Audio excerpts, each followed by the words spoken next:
Қазақстандық танымал көріпкел Роза Гылы қаржылық жағдайды жақсарту, жалақысы жоғары жұмыс табу үшін немесе қаржылық сәттілікті өзіңе шақыру үшін жасалатын арнайы ақша рәсімі туралы айтып берді. Көріпкелдің сөзінше, оған күніне кем дегенде 3 адам қаржы ағынын ұлғайту үшін хабарласатынын айтады.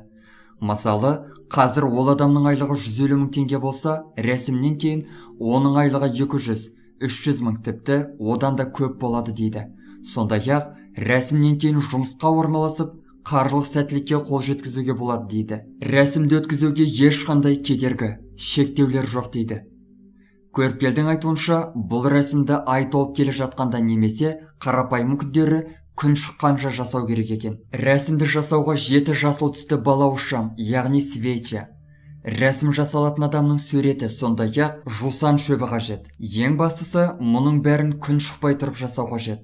Осыдан кейін арнайы дұға оқылады. Содан кейін суреттің үстіне жусанды себеді дейді көріпкел Роза Гылы. Оның айтуынша, арнайы дұғаны 7 күн бойы қатарынан оқу керек. Рәсімді өткізіп болған 7-ші күннен кейін адамның қаржылық жағдайы жақсарады деп сендіреді танымал көріпкел Роза Гылы. Құрметті көрермендер, өз пікірімді қоса кетсем. Бұлай қарап тұрсаңыздар, мұның бәрі кәдімгі қара магия, дуаға көбірек ұқсайтын сияқты. Сіздер мұндай дүниелерге сенесіздер ме? Барлығы бір жаратушымыздың қалауымен ғана болатынын ескере кетсек, мұндай дүниелерге деген көзқарасымыз қалайша түсу болмақ? Пікірлеріңізді күтемін.